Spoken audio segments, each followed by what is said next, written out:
Fam, what's going on? Kyle Henderson, college football news. Ohio State dominates Indiana. What does it mean? Well, the first thing it means is that Indiana was a complete pretender. We told you this before the game. I wasn't the only one that said that. Everybody knew what was coming between Indiana and Ohio State. It's still amazing to me that this 10-0 team coming into this game, people thought that Indiana, this was the year that they were going to beat Ohio State. No. What happened was when you don't play a quality schedule, 0 wins inside the top 25, 0 teams played inside the top 25, sooner or later you're going to be exposed, right? When you play a good team being Ohio State. Obviously, Ohio State is a contender. Indiana is a pretender. Now, Curt Cignetti, after the game, head football coach for Indiana, he was asked if Indiana should still be mentioned in the college football playoff rankings. He said, look, I'm not even going to answer that question because the answer is so obvious, meaning he feels that his team still deserves a shot in the college football playoff rankings. Now, while I personally don't feel that Indiana deserves a seat at the top 12, I think considering that Ole Miss just lost to Florida, I think that probably keeps Indiana in playoff contention. Now, I will tell you that Indiana is probably going to be seeded 9, 10, 11, 12, whatever. They're going to be on the road, and I would imagine they go into the playoffs with a record of 11-1. So Ohio State now turns the page to Michigan. I noticed that on their scoreboard, they said that is the biggest rivalry in all of sports. I don't know about that, but it's obviously one of the biggest rivalries in all of college football. I would imagine that Ohio State is favored by 12.5, something like that. What stands out to me about Ohio State is their running backs. I think they're very talented. They have big-time playmakers on the outside. When you look to the particulars of this game, the quarterback play continues to be good. And, zoom in here, right here. Will Howard, 22 of 26, 201 yards passing, 2 touchdowns. Travion Henderson, 9 carries for 68 yards. Emeka Mbuka, 7 receptions for 80 yards. Will Howard acted like he was smoking a cigarette, threw it on the ground, stepped on it. That was pretty dope. Let's talk about this game as well. Florida beats Ole Miss by a score of 24-17. Look, I think we can all look back on our receipts, and there was probably a lot of us that felt that Billy Napier was going to be fired at this point in time. I mean, nobody's seat was hotter than Billy Napier's during the early part of the season. It just wasn't. This guy weathered the storm. This guy won football games. Today with Billy Napier beating Lane Kiffin, I thought there's always former Coach Saban coaches playing each other, right? A couple weeks ago, there was like 4 games where you had former assistants. But Billy Napier beats Lane Kiffin. Ole Miss drops to 8-3. Clearly, Ole Miss is out of the college football playoff rankings. They're ranked number 9. They had a quality win over Georgia. They were starting to, I guess, be more involved in the college football playoff talk. But that all ended today by Billy Napier. Are you surprised by this? It's hard to say because I think when I look to Ole Miss, they continue to be, in my opinion, a quality team that is always a tough out, but they do not win big games. And, I mean, obviously they beat Georgia, but they don't rise up at the right time.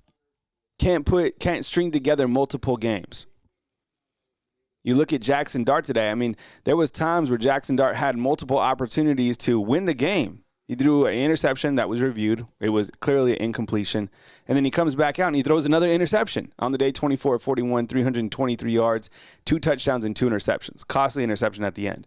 DJ Lagway, 10 of 17, 180 yards, 2 touchdowns, and an interception. So, look, Ole Miss is out of the playoffs, and I would imagine that maybe keeps Indiana in the mix. Games that we're watching right now, when you look at the college football scoreboard, this is obviously on ESPN, games that already took place today. As we mentioned, kind of zoom in a little bit more, you have Georgia beat UMass by a score of 59-21. You have Tennessee, which beat UTEP 56-0. And keep an eye on SMU. This is the team that, for whatever reason, nobody wants to talk about.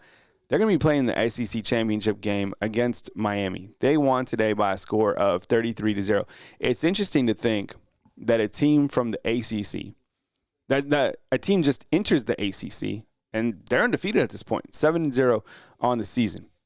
Illinois beat Rutgers by a score of 38-31.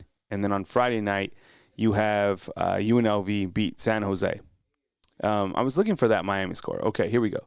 So Miami today beats Wake Forest by a score of 42-14. This will be the last thing that I hit on. Maybe I'll talk about a couple other games that are taking place this evening. But where would you put Miami in the title contender category? Would you put them as a pretender or would you put them as a contender? Clearly, no one is questioning the play of Cam Ward, who, by the way, was 27-38, 280 yards and 2 touchdowns. What he continues to do on a weekly basis is absolute stellar. He is the guy. But collectively, as a team, are you buying into Miami? Do you think that that's a team that can even beat SMU? I'm telling you, I can't wait to watch those two teams play. Miami's very good at grass basketball. They can move the football. Very explosive offense. I feel that they're a pretender at this point in time. Let's take a quick look at some other games that currently are in action. And I'll probably do a college football recap maybe on Sunday at some point in time. So starting up this new college football channel, I appreciate all the support. And if you drop a thumbs up, and look, feel free to give any sort of feedback inside the comment box. Or if you have a question, I'd love to catch up with you guys. Texas right now beating Kentucky by a score of 21-7. Minnesota, see, this is the thing, right?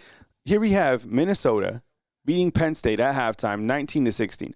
I would imagine that Penn State comes back to win this game.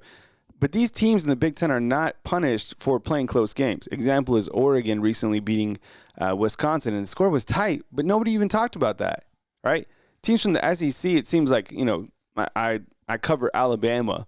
And the thing about Alabama, I feel that they're held to a different standard when they play tight games. Like if they play Oklahoma close, I would imagine that hurts their overall ranking, but that doesn't seem to be the case when you have other schools from the Big Ten play. Maybe I'm wrong on that. Arizona State, again, we've been calling BYU a pretender for quite some time. Here you go. Down 21-3 against Arizona State. So stars starting to align, at least I thought they were, for Colorado to play Colorado to play Arizona State in the Big 12 championship game. However, look what's happening at Arrowhead Stadium. Kansas right now on top, 23-14. A lot of football left in that game. Clemson beating up on the Citadel 35-0, and South Carolina and Wolford, I guess, in a barn burner before halftime at 14-9.